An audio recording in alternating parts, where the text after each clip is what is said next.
वाहिगुरु जी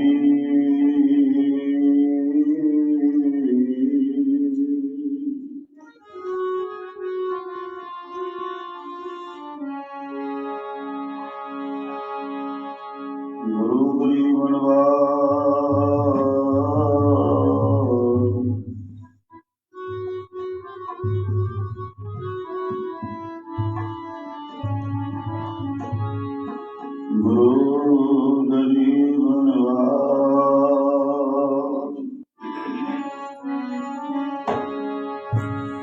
बहु प्रगट्यो मर्द घमड़ा बरियाम तिला बाहो बाहो गोविंद सिंह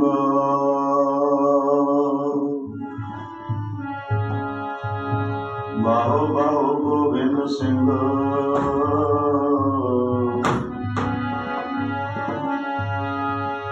आबे गुरचेला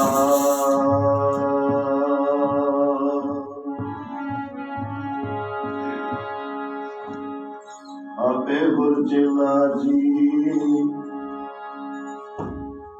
ਕਲਗੀਆਂ ਵਾਲਾ ਸਤਿਗੁਰ ਮੇਰਾ ਆਪੇ ਗੁਰਚੇਲਾ ਜੀ ਕਲਗੀਆਂ ਵਾਲਾ ਵਾਜਾ ਵਾਲਾ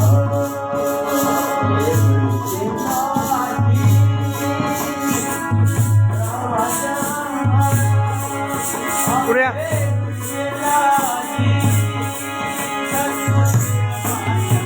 Mau berkat lah.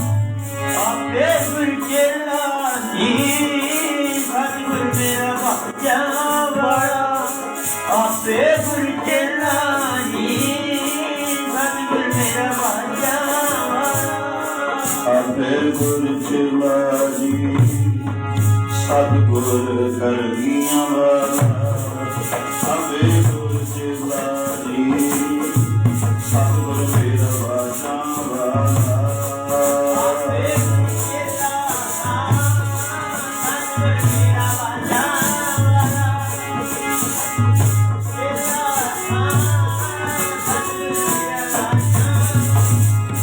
आपे गुरचेला जी सतगुर मेरा बाजा वाला आपे गुरचेला जी सतगुर मेरा बाजा वाला ਸਤਿਗੁਰ ਮੇਰਾ ਵਾਜਾ ਵਾਲਾ ਸਤਿਗੁਰ ਮੇਰਾ ਵਾਜਾ ਵਾਲਾ ਸਤਿਗੁਰ ਮੇਰਾ ਵਾਜਾ ਵਾਲਾ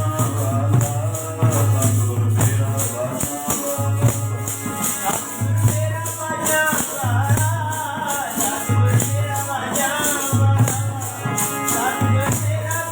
ਵਾਲਾ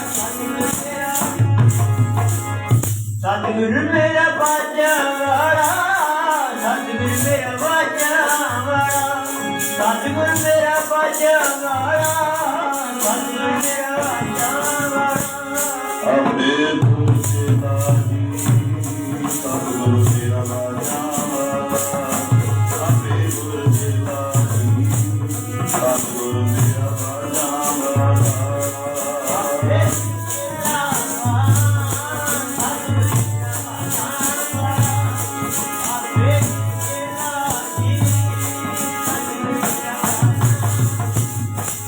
ਬਾਹੋ ਪ੍ਰਗਟਿਓ ਮਜ ਅਗਮਦਾ ਬਰਿਆਮ ਤੇਰਾ ਬਾਹੋ ਬਾਹੋ ਗੋਬਿੰਦ ਸਿੰਘ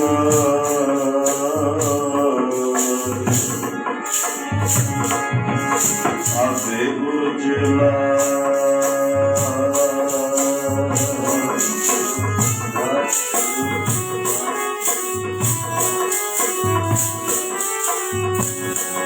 ਨਾ ਕੋਈ ਹੋਇਆ ਤੇ ਨਾ ਕੋਈ ਹੋਣਾ ਪਿਤਾ ਦਰਸ਼ਨੇ ਸਵਾਰਦਾ ਹੋਇਆ ਤੇ ਨਾ ਕੋਈ ਹੋਣਾ ਪਿਤਾ ਦਰਸ਼ਨੇ ਸਵਾਰਦਾ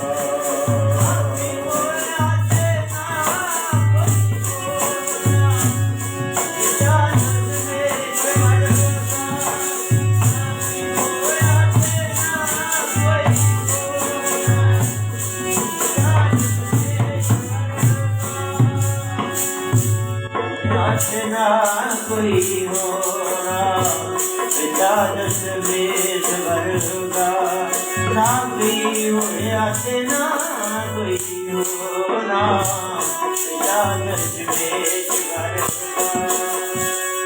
पिता जी दसवें सवारदा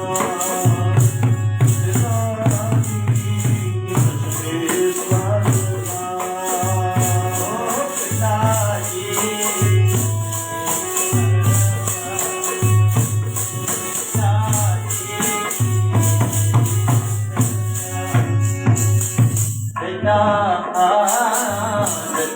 दसवें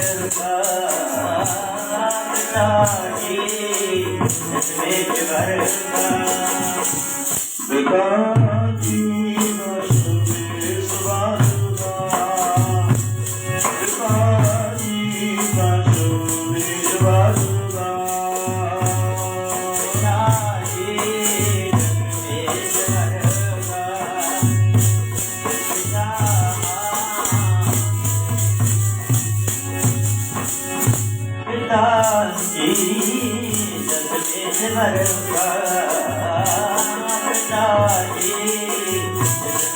ਵਰਗਾ ਮਾਂ ਗੁਜਰੀ ਤੇ ਚੰਨ ਵਰਗਾ ਨਾ ਕੋਈ ਅੰਤੇ ਹੋਣਾ ਮਾਂ ਗੁਜਰੀ ਤੇ ਚੰਨ ਵਰਗਾ ਨਾ ਕੋਈ ਅੰਤ ਨਾ ਕੋਈ ਹੋਣਾ ਗੁਜਰੀ ਤੇ ਚੰਨ ਵਰਗਾ ਨਾ ਹੋਇਆ ਨਾ ਕੋਈ ਹੋਣਾ ਗੁਜਰੀ ਤੇ ਚੰਨ ਵਰਗਾ ਨਾ ਹੋਇਆ ਨਾ ਕੋਈ ਹੋਣਾ ਗੁਜਰੀ ਤੇ ਚੰਨ ਵਰਗਾ ਨਾ ਹੋਇਆ ਨਾ ਕੋਈ ਹੋਣਾ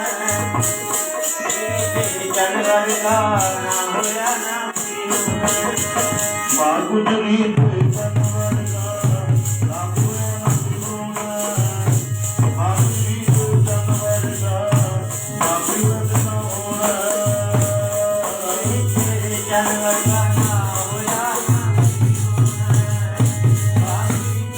ਚੰਨ ਵਰਗਾ ਨਾ ਹੋਇਆ ਨਾ ਕੋਈ ਹੋਣਾ ਚੰਨ ਵਰਗਾ ਨਾ ਹੋਇਆ ਨਾ ਕੋਈ ਚੰਨ ਵਰਗਾ ਨਾ ਹੋਇਆ ਨਾ ਕੋਈ ਹੋਣਾ ਚੰਨ ਵਰਗਾ ਨਾ ਹੋਇਆ ਨਾ ਕੋਈ ਹੋਣਾ ਹੋਇਆ ਨਾ ਕੋਈ ਹੋਣਾ ਗੁਜਰੀ ਤੇ ਚੰਨ ਵਰਗਾ ਨਾ ਹੋਇਆ ਨਾ ਕੋਈ ਹੋਣਾ ਪਰਮ ਸਤਿਕਾਰ ਸਤਿਗੁਰਾਂ ਦੀ ਸਾਜੀ ਔਰ ਨਵਾਜੀ ਗੁਰੂ ਪਿਆਰੀ ਵਿਸਵਾਰੀ ਗੁਰੂ ਸਤ ਸੰਗਤ ਜੀਓ ਆਓ ਧੰਨ ਦਸ਼ਮੇਸ਼ ਪਿਤਾ ਸਾਹਿਬ ਸ੍ਰੀ ਗੁਰੂ ਗੋਬਿੰਦ ਸਿੰਘ ਮਹਾਰਾਜ ਜੀ ਦੇ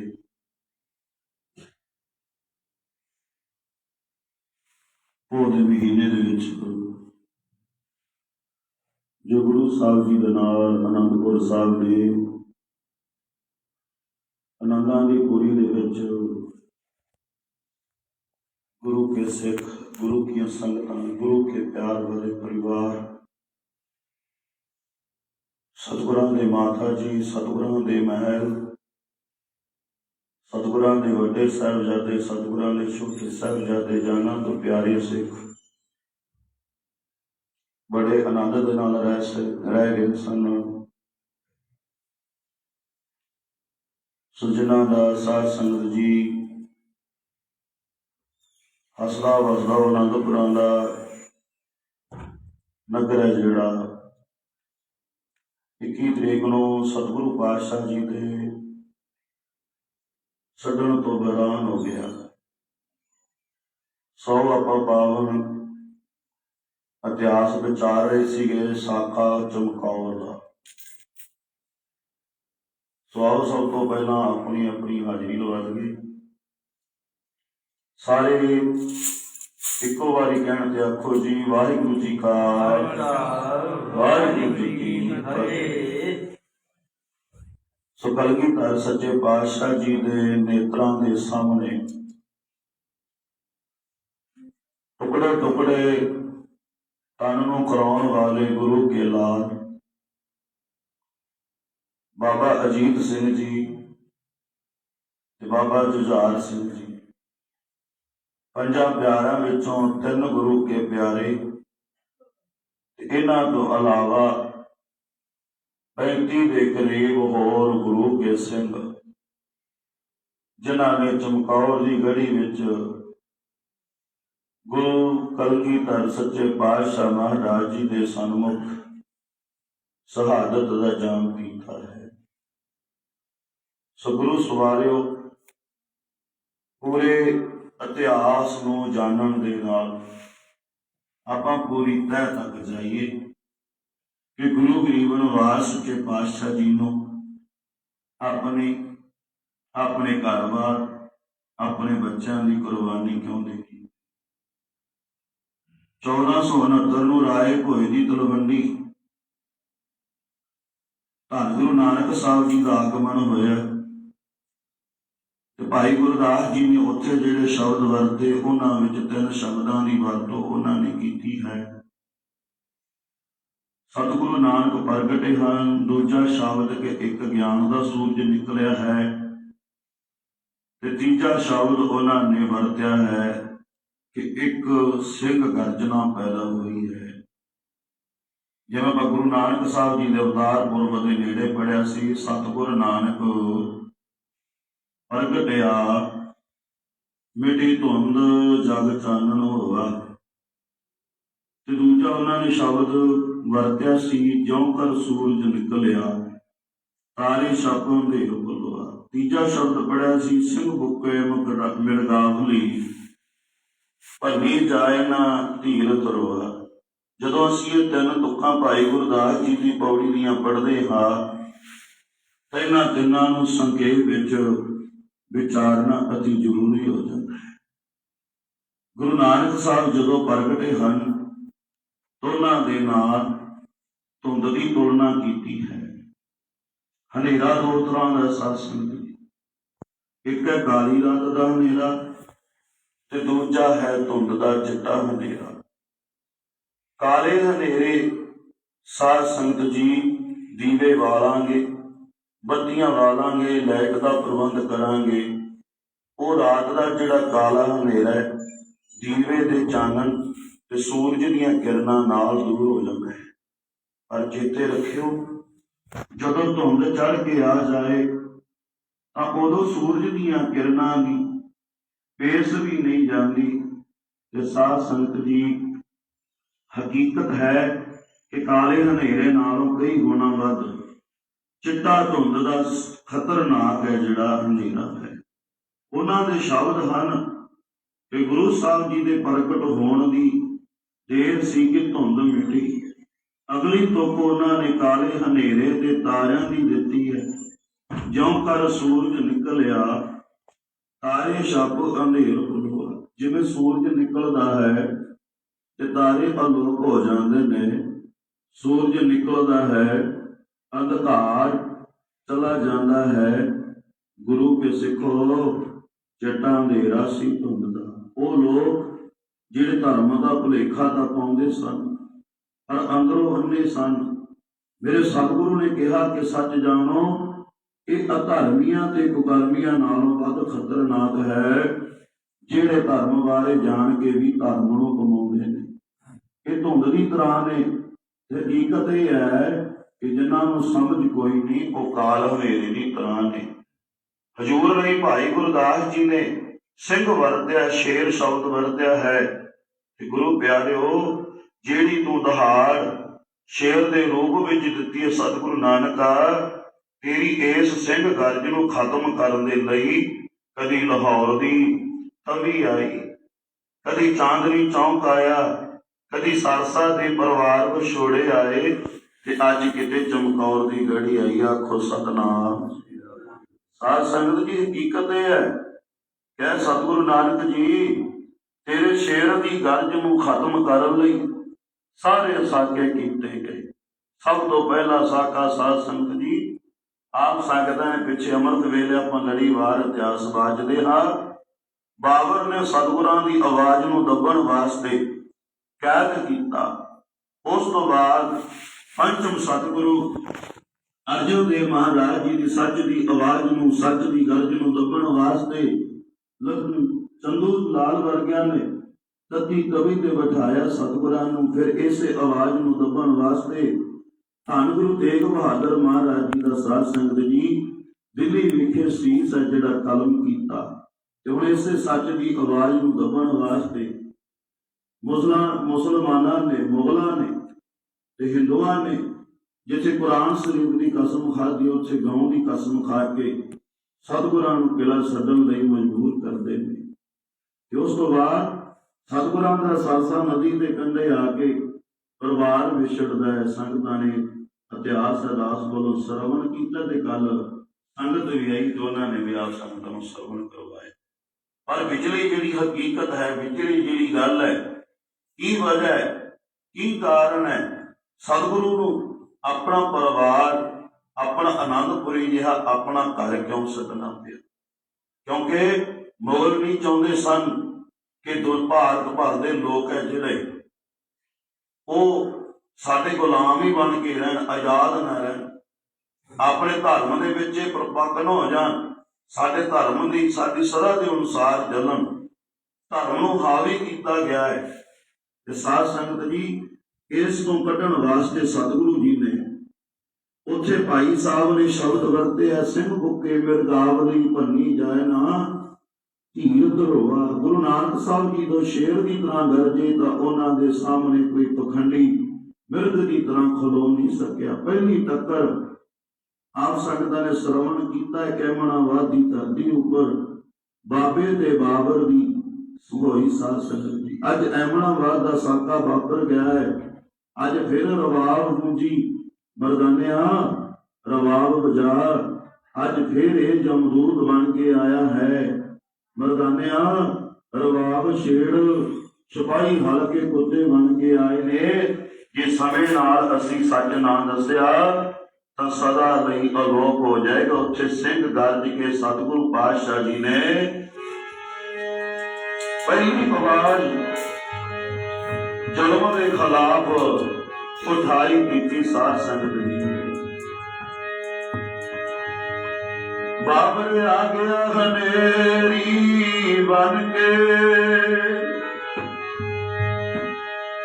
ਸਤਿਗੁਰ ਨੇ ਬਾਣੀ ਨਾਲ ਰੋਕਿਆ ਜੀ। ਬਾਬਰ ਬਣ ਕੇ ਹਨੇਰੀ ਆਇਆ, ਸਤਿਗੁਰਾਂ ਨੇ ਰੋਕਿਆ।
ਕਰਦੇ ਨੇ ਖੁਰਾਸਾਨ ਕੋ ਸਮਾਨਾ ਕੀਆ, ਹਿੰਦੁਸਤਾਨ ਡਰਾਇਆ, ਆਪੇ ਦੋਸ ਨਾ ਦੇਈ, ਕਰਤਾ ਜਮ ਕਰ ਮੁਗਲ ਚੜਾਇਆ। ਮੌਤ ਬਣ ਕੇ ਆਇਆ ਸਾਧ ਸੰਗਤ ਜੀ।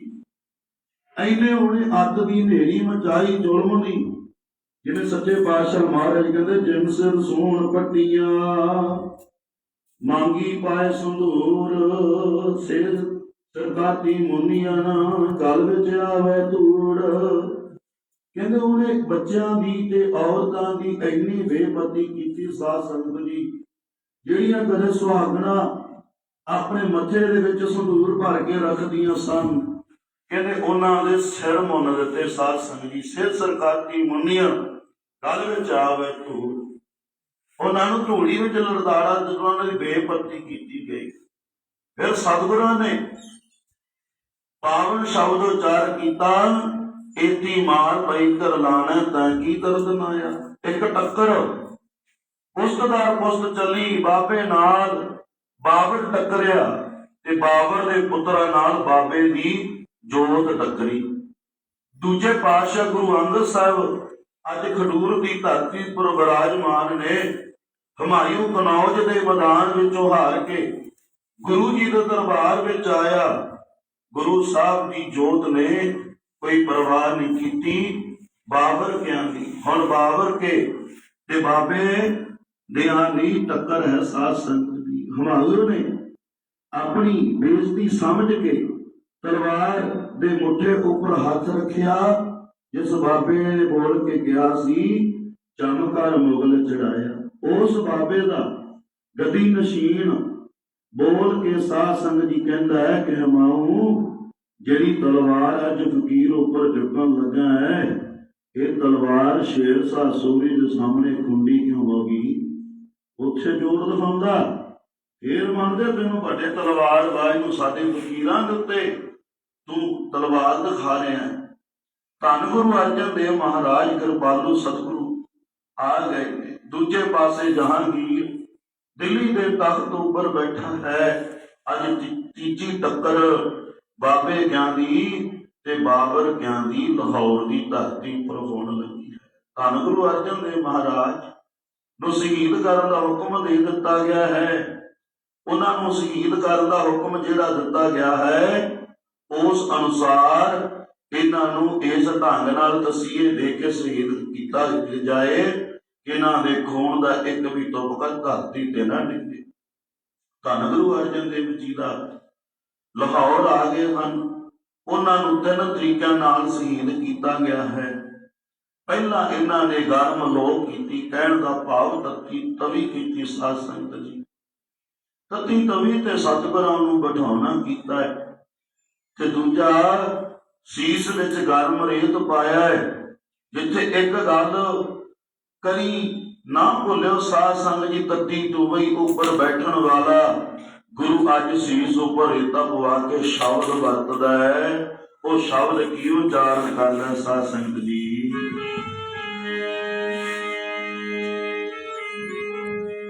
ਤੇਰਾ ਕੀਆ ਮੈਨੂੰ, ਤੇਰਾ ਕੀਆ ਮੀਠਾ ਲਾਗੇ, ਹਰ ਨਾਮ ਪਦਾਰਥ ਨਾਨਕ ਮੰਗੈ।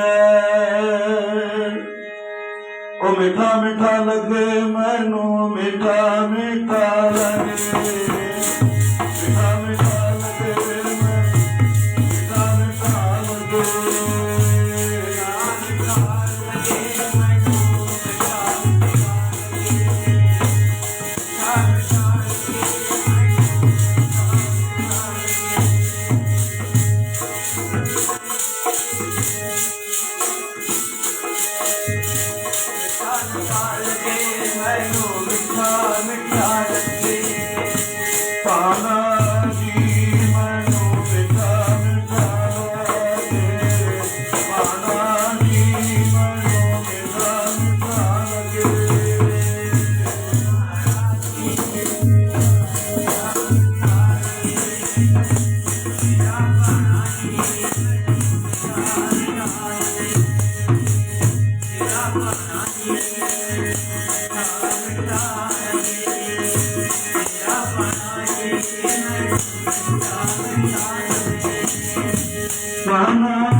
आगे गुरु के प्यार वाले गुरसिख पुछदे सच्चे पातशाह कोई तार कोई सेक ਉਦੋਂ ਸਾਧ ਸੰਗਤ ਜੀ ਸਾਈਂ ਮੀਆਂ ਮੀਰ ਵੀ ਆਇਆ। ਸਤਿਗੁਰੂ ਜੀ ਕਹਿੰਦੇ ਹੋ ਤਾਂ ਮੁਗਲਾਂ ਦਾ ਤਖਤਾ ਪਲਟਦੇ। ਮਹਾਰਾਜ ਕਹਿੰਦੇ ਨਹੀਂ ਭਾਈ। ਸਤਿਗੁਰੂ ਜੀ ਕਹਿੰਦੇ ਇਹ ਭਾਣਾ ਹੈ, ਇਹ ਸਾਨੂੰ ਬੜਾ ਮਿੱਠਾ ਲੱਗਦਾ, ਸੇਕ ਨਹੀਂ, ਇਹ ਫੁੱਲਾਂ ਦੀ ਸੇਜ ਵਾਂਗੂ ਬੜਾ ਪਿਆਰਾ ਲੱਗਦਾ। ਲੋਕ ਤਾਂ ਜਹਾਂਗੀਰ ਨੇ ਪਤਾ ਨਹੀਂ ਕਿੰਨੇ ਕੁ ਖਤਮ ਕੀਤੇ ਹੋਣਗੇ, ਪਰ ਸੁਰਤ ਤੇ ਸ਼ਬਦ ਦਾ ਅਭਿਆਸੀ ਗੁਰੂ ਅਰਜਨ ਦੇਵ ਜੀ ਵਰਗਾ ਕੋਈ ਨਹੀਂ, ਜਿਹੜਾ ਤਵੀ ਉੱਪਰ ਬੈਠ ਕੇ ਵੀ ਆਪਣੇ ਅੰਦਰ ਨੂੰ ਡੋਲਣ ਨਹੀਂ ਦਿੰਦਾ। ਇਹੀ ਜੋਤ ਹੈ ਜਿਹੜੀ ਪੁੱਤਰਾਂ ਦੇ ਟੁਕੜੇ ਟੁਕੜੇ ਹੁੰਦਿਆਂ ਹੋਇਆਂ ਵੀ ਰੱਬ ਦਾ ਸ਼ੁਕਰ ਕਰੇਗੀ। ਹਜੂਰ ਤਤੀ ਤਵੀ ਉੱਪਰ ਬੈਠੇ ਨੇ। ਇੱਥੋਂ ਇੱਕ ਵਿਦਵਾਨ ਨੇ ਸ਼ਬਦ ਬੜੇ ਸੋਹਣੇ ਕਹੇ ਨੇ ਕਿ ਸਾਈਂ ਮੀਆਂ ਮੀਰ ਜੀ ਆਏ ਨੇ। ਕਿਰਪਾਲੂ ਦਾਤਾ ਜੀ ਦੇ ਤਨ ਉੱਪਰ ਰੇਤ ਦੀ ਬੁਛਾਰ ਪਈ ਹੁੰਦੀ ਹੈ, ਸਾਰਾ ਤਨ ਛਾਲੇ ਛਾਲੇ ਹੋਇਆ ਹੈ। ਉਸ ਸਮੇਂ ਸਾਈਂ ਮੀਆਂ ਮੀਰ ਦੇ ਸ਼ਬਦ ਹਨ, ਦਾਤਾ ਜੀ ਕੀ ਖੇਡ ਵਰਤਾਉਣ ਲੱਗੇ ਹੋ? ਕਹਿਣ ਲੱਗੇ ਸਾਈਂ ਜੀ ਜਿੰਨਾ ਬੀਜ ਨਰੋਆ ਪਾਵਾਂਗੇ ਫਸਲ ਓਨੀ ਬੜੀ ਚੰਗੀ ਹੋਵੇਗੀ। ਆਖੋ ਸਤਨਾਮ। ਇਹ ਸਿੱਖੀ ਦਾ ਬੀਜ ਹੈ ਸਾਈਂ ਜੀ, ਮੈਂ ਪੱਕਾ ਕਰ ਰਿਹਾ। ਆਖੋ ਸਤਨਾਮ। ਕਹਿੰਦੇ ਜਿੰਨਾ ਨਰੋਆ ਬੀਜ ਹੋਵੇਗਾ ਫਸਲ ਬੜੀ ਚੰਗੀ ਪੈਦਾ ਹੋਵੇਗੀ। ਮੀਆਂ ਮੀਰ ਕਹਿਣ ਲੱਗੇ ਕਿ ਮੈਂ ਸਮਝਿਆ ਨਹੀਂ, ਬੀਜ ਨਰੋਏ ਪਾਉਣ ਦਾ ਮਤਲਬ ਕੀ ਹੈ? ਗੁਰੂ ਜੀ ਕਹਿਣ ਲੱਗੇ ਇੱਕ ਪਾਸੇ ਮੈਂ ਸੰਸਾਰ ਨੂੰ ਗੁਰਬਾਣੀ ਦਾ ਬੋਹਿਤ ਗੁਰੂ ਗ੍ਰੰਥ ਸਾਹਿਬ ਦੇ ਕੇ ਚੱਲਿਆ, ਤੇ ਦੂਜੇ ਪਾਸੇ ਸੰਸਾਰ ਨੂੰ ਮੈਂ ਗੁਰਬਾਣੀ ਦੀ ਜਾਂਚ ਸਿਖਾ ਕੇ ਚੱਲਿਆ। ਆਖੋ ਸਤਨਾਮ। ਉੱਥੇ ਬਚਨ ਕਹੇ ਕਿ ਜਿੰਨਾ ਬੀਜ ਨਰੋਆ ਹੋਵੇ ਉਨੀ ਚੰਗੀ ਫਸਲ ਨਿਕਲਦੀ ਹੈ। ਮਹਾਰਾਜ ਇਹ ਬੀਜ ਕਿਹੜਾ ਹੈ? ਸ਼ਬਦ ਸਨ ਸਾਈਂ ਜੀ ਅੱਜ 5ਵੇਂ ਜਾਮੇ ਵਿੱਚ ਮੈਂ ਸ਼ਹਾਦਤ ਦਾ ਬੀਜ ਪਾਉਣ ਲੱਗਾ ਹਾਂ। ਤੁਸੀਂ ਦੇਖਿਓ ਇਸ ਬੀਜ ਨੇ ਰੁੱਖ ਬਣਨਾ ਹੈ, ਇਸ ਦੇ ਇੱਕ ਫੁੱਲ ਨੇ ਚਾਂਦਨੀ ਚੌਂਕ ਜਾ ਕੇ ਕੁਰਬਾਨੀ ਦੇਣੀ ਹੈ, ਇਸ ਦੇ 2 ਫੁੱਲ ਚਮਕੌਰ ਦੀਆਂ ਜੂਹਾਂ ਵਿੱਚ ਆਪਣੇ ਤਨ ਦਾ ਬੇਰਾ ਬੇਰਾ ਕਟਾ ਕੇ ਸ਼ਹੀਦ ਹੋਣਗੇ, ਤੇ 2 ਅੱਧ ਖਿੜੇ ਫੁੱਲ ਮੇਰੇ ਰੁੱਖ ਨੂੰ ਅਜਿਹੇ ਲੱਗਣਗੇ ਜਿਸ ਨੂੰ ਵਕਤ ਦੀ ਹਕੂਮਤ ਤੋੜ ਕੇ ਨੀਹਾਂ ਵਿੱਚ ਚੈਨ ਦੇਵੇਗੀ। ਚੇਤੇ ਰੱਖਣਾ, ਮੈਂ ਆਪਣੇ ਘਰ ਦੇ ਆਪਣੇ ਤੋਂ ਬਿਨਾ 5 ਜੀਆਂ ਦਾ ਖੂਨ ਦੇ ਕੇ ਇਸ ਰੁੱਖ ਨੂੰ ਇੰਨਾ ਕੁ ਪ੍ਰਫੁੱਲਤ ਕਰ ਦੇਵਾਂਗਾ ਕਿ ਰਹਿੰਦੀ ਦੁਨੀਆ ਤੱਕ ਇੱਕ ਸ਼ਹੀਦਾਂ ਦਾ ਖੂਨ ਨਹੀਂ ਮੁੱਕਣਾ, ਤੇ ਮੇਰੇ ਕੁਰਬਾਨੀ ਦੇ ਰੁੱਖ ਨੇ ਕਦੀ ਨਹੀਂ ਸੁੱਕਣਾ। ਸਾਧ ਸੰਗਤ ਜੀ, ਕਿਰਪਾਲੂ ਗੁਰੂ ਅਰਜਨ ਦੇਵ ਜੀ ਨੇ ਆਰੰਭਤਾ ਕੀਤੀ ਹੈ ਕੁਰਬਾਨੀਆਂ ਦੇਣ ਦੀ। ਗੁਰੂ ਅਰਜਨ ਦੇਵ ਮਹਾਰਾਜ ਨੇ ਤਾਈਓ ਕਹਿੰਦਾ ਸਾਧ ਸੰਗਤ ਜੀ ਸ਼ਹੀਦਾਂ ਦੇ ਸਰਤਾਜ ਸ਼ਹੀਦੀ ਪਾਉਣ ਦੀ ਕੁਰਬਾਨੀ ਦੇਣ ਦੀ ਰੀਤ ਧੰਨ ਗੁਰੂ ਅਰਜਨ ਦੇਵ ਮਹਾਰਾਜ ਨੇ ਬਖਸ਼ਿਸ਼ ਕੀਤੀ ਹੈ। ਸਾਧ ਸੰਗਤ ਜੀ, ਜਹਾਂਗੀਰ ਉਸ ਸਮੇਂ ਤਖਤ ਉੱਪਰ ਬੈਠਾ ਸੀ। ਗੁਰੂ ਅਰਜਨ ਦੇਵ ਜੀ ਦੀ ਸ਼ਹਾਦਤ ਤੋਂ ਬਾਅਦ ਹੁਣ ਬਾਬੇ ਦੇ ਘਰ ਵਿੱਚ ਗੁਰੂ ਹਰਗੋਬਿੰਦ ਸਾਹਿਬ ਆਏ ਹਨ, ਤੇ ਉਧਰ ਜਹਾਂਗੀਰ ਦਾ ਪੁੱਤਰ ਸ਼ਾਹਜਹਾਨ ਆ ਗਿਆ ਹੈ। ਅੱਜ ਧੰਨ ਗੁਰੂ ਅਰਜਨ ਦੇਵ ਦੇ ਸੁਪੁੱਤਰ ਨੇ 4 ਜੰਗ ਲੜੇ ਤੇ ਆਪਣੇ ਪਿਤਾ ਜੀ ਦੇ ਸ਼ਬਦ ਉਹਨਾਂ ਸੱਚ ਕਰਕੇ ਦਿਖਾਏ। ਸ਼ਬਦ ਕਹੇ ਹਨ, ਮੇਰੀ ਸਦਾ ਕੋ ਦਬਾਨਾ ਤੋਂ ਮੁਮਕਨ ਹੈ, मगर बदलते वक्त की रफ्तार कौन रोकेगा? मेरे ख्याले की परवाह रोकने वालों मेरे हर गोविंद की तलवार को कौन रोकेगा? वो कहते अज तुसी अर्जन नूं तां भावें तत्ती तवी ते बह के रोक लिया है, पर मेरे पुत्र हर गोविंद की तलवार नूं किवें रोकोगे? आखो सतनाम। अज बाबे क्या ने किरपाना फड़ लईआं ने, 4 जंग उन्हां लड़े, 4 जंगां विच बाबर के हारे, बाबे दियां दी जित होई। समा लंघदा गया, इधर बाबर क्या विचों जहांगीर दा पोता औरंगजेब दिल्ली दे तख्त उपर बैठा है। उधर बाबे क्या विचों गुरु अर्जन देव जी दा पोतरा गुरु तेग बहादुर बैठा है। दादे नाल दादे दी टक्कर ते पोते नाल हुण पोते दी टक्कर है। पड़पोते दी पड़पोते नाल टक्कर। आप सब साध संगत जी पता है ਕਿ ਗੁਰੂ ਤੇਗ ਬਹਾਦਰ ਮਹਾਰਾਜ ਅਨੰਦਪੁਰ ਸਾਹਿਬ ਦੀ ਧਰਤੀ ਤੋਂ ਤੁਰੇ ਨੇ।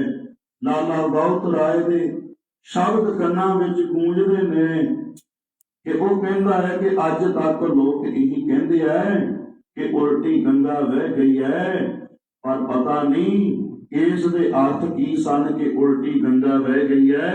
ਉਹ ਕਹਿੰਦਾ ਦੁਨੀਆ ਦੇ ਲੋਕੋ, ਜੇ ਉਲਟੀ ਗੰਗਾ ਕਹਿਣ ਦੇ ਅਰਥ ਦੇਖਣੇ ਨੇ ਤਾਂ ਗੁਰੂ ਤੇਗ ਬਹਾਦਰ ਦੀ ਸ਼ਹਾਦਤ ਨੂੰ ਦੇਖੋ, ਤੁਹਾਨੂੰ ਪਤਾ ਲੱਗੇਗਾ ਕਿ ਉਲਟੀ ਗੰਗਾ ਕਹਿਣ ਦੇ ਅਰਥ ਕੀ ਨੇ। ਉਸ ਦੇ ਸ਼ਬਦ ਵਰਤੇ ਹੈ, आज तक जे तो सुना था कि कातिल मकतूल के पास जाए, मगर जे ने सुना कि मकतूल कातिल के पास जाए। ऐसा करके गुरु तेग बहादुर महाराज ने उल्टी गंगा बहा दी साध संगत जी। ये सतगुरु तेग बहादुर महाराज की देन है। कृपालु दाता जी ने औरंगजेब नूं मुखातब करके शब्द कहे ਹਨ। ਤੇ ਇੱਕ ਮਹਾਰਾਜ ਕਹਿੰਦੇ ਨੇ ਅਰਜ਼ ਕਰ ਦੇਵਾਂ ਕਿ ਜਦੋਂ ਇਤਿਹਾਸ ਵਿੱਚੋਂ ਸ਼ਹੀਦੀਆਂ ਨੂੰ ਸੁਣਾਇਆ ਜਾਂਦਾ ਹੈ ਤਾਂ ਉਸ ਦੇ ਵਿੱਚ ਕਵੀਆਂ ਦੇ ਖਿਆਲ ਤੇ ਬਲਬਲੇ ਬਹੁਤ ਹੁੰਦੇ ਹਨ। ਗੁਰੂ ਤੇਗ ਬਹਾਦਰ ਦੇ ਸਾਹਮਣੇ ਤੇਗ ਤਿੱਖੀ ਕੀਤੀ। ਅੱਜ ਬਾਬੇ ਕੇ ਪਿੰਜਰੇ ਵਿੱਚੋਂ ਨਿਕਲਿਆ ਸਾਧ ਸੰਗਤ ਜੀ, ਉਸ ਨੇ ਖੂਹੀ ਉੱਪਰ ਇਸ਼ਨਾਨ ਕੀਤਾ ਤੇ ਜਦੋਂ ਤੇਗ ਤਿੱਖੀ ਕਰਦੇ ਹਨ ਤਾਂ ਨਾਲ ਕਿਹਾ ਸੱਜਣਾ ਮੈਨੂੰ ਤੇਗ ਤਿੱਖੀ ਕਰਕੇ ਡਰਾ ਨਾ, ਮੇਰਾ ਨਾਮ ਤੇਗ ਬਹਾਦਰ ਹੈ। ਸ਼ਬਦ ਕੀ ਸਨ? ਕਰਤਾਰਪੁਰ ਦੀ ਧਰਤੀ ਤੇ ਜਾਂ ਜਦੋਂ ਚੌਥਾ ਜੰਗ ਹੋਇਆ ਤੇ ਮੈਂ ਆਪਣੇ ਹੱਥ ਵਿੱਚ ਤੇਗ ਫੜ ਕੇ ਦੁਸ਼ਮਣ ਦਾ ਟਾਕਰਾ ਕੀਤਾ। ਮੈਂ ਤੇਗ ਚਲਾਉਣ ਵਿੱਚ ਬਹਾਦਰ ਹਾਂ, ਘਬਰਾਈ ਨਾ ਕਿਤੇ ਸੱਚ ਜਾਣੀ, ਜੇਕਰ ਮੈਂ ਤੇਗ ਚਲਾਉਣ ਵਿੱਚ ਬਹਾਦਰ ਹਾਂ, ਅੱਜ ਮੈਂ ਗਰਦਨ ਲੈ ਕੇ ਆਇਆ ਹਾਂ ਤੇ ਮੈਂ ਤੇਗ ਖਾਨ ਵਿੱਚ ਵੀ ਬਹਾਦਰ ਹਾਂ। ਆਖੋ ਸਤਨਾਮ। ਕੀ ਕਹਿੰਦੇ ਆ ਮਹਾਰਾਜ? ਮੈਂ ਹਾਂ ਤੇਗ ਤੇ ਕੱਢ ਲੈ ਤੇਗ ਤੋਂ ਵੀ, ਇੱਕ ਦੋ ਨਹੀਂ ਪਰਖ ਲੈ 100 ਤੇਗਾਂ। ਮੈਨੂੰ ਲਕਸ਼ ਹੈ ਤੇਗ ਬਹਾਦਰ ਦਾ, ਮੇਰੇ ਸਾਹਮਣੇ ਨਹੀਂ ਸਕਦੀਆਂ ਹੋ ਤੇਗਾਂ। ਮੈਂ ਤਾਂ ਜੰਮਦਿਆਂ ਤੇਗਾਂ ਦੀ ਛਾਂ ਮਾਨੀ, ਵੇਖ ਬਾਪੂ ਦੀਆਂ ਪਹਿਲੀਆਂ 2 ਤੇਗਾਂ। ਮੇਰੇ ਪਿਤਾ ਦੀ ਅਣਖ ਬਹਾਦਰੀ ਤੇ ਰਿਹਾ ਪਰਖਦਾ ਤੇਰਾ ਪਿਓ ਤੇਗਾਂ। ਹੁਣ ਵੀ ਵੇਖੇ ਆਉਂਦੇ ਭਵਿੱਖ ਅੰਦਰ ਮੇਰੇ ਪੁੱਤਰ ਨੇ ਵਹਾਉਣੀਆਂ ਉਹ ਤੇਗਾਂ। ਉਸ ਦੀ ਤੇਗ ਵਿੱਚੋਂ ਜਿਹੜੀ ਤੇਗ ਨਿਕਲੋ ਲੱਖਾਂ ਲਏਗੀ ਤੇਰੀਆਂ ਖੋਹ ਤੇਗਾਂ। ਜਿਹੜਾ ਸਤਿਗੁਰੂ ਗੋਬਿੰਦ ਸਿੰਘ ਮਹਾਰਾਜ ਨੇ ਫਿਰ ਵਚਨ ਕੀਤੇ ਸੀਗੇ, ਉਹ 1.25 ਲੱਖ ਨਾਲ ਤੇ ਮੈਂ ਲੜਾਵਾਂ, ਤਾਈਓ ਗੋਬਿੰਦ ਜਾਣਿਓ। 1.25 ਲੱਖ ਨਾਲ ਤੇ ਮੈਂ ਲੜਾਵਾਂ, ਤਾਈਓ ਗੋਬਿੰਦ ਸਿੰਘ ਜਾਣਿਓ।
ਲੜੀ ਸਾਧ ਸੰਗਤ ਜੀ।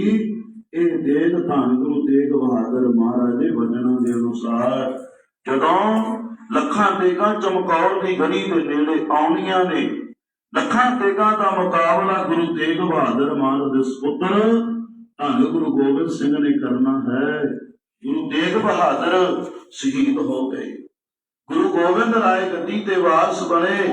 ਅੱਜ ਬਾਬਰ ਕਿਆਂ ਦਾ ਮਾਲਕ ਔਰੰਗਜ਼ੇਬ ਹੈ ਤੇ ਬਾਬੇ ਦੇ ਘਰ ਦਾ ਵਾਰਸ। ਜਿਵੇਂ ਮਹਾਰਾਜ ਕਹਿੰਦੇ ਠੀਕਰ ਫੋਟ ਪੁਲੀਸ ਸਿਰਾ ਪ੍ਰਾਪਰ ਕੀਆ ਪਿਆਨ। ਤੇਗ ਬਹਾਦਰ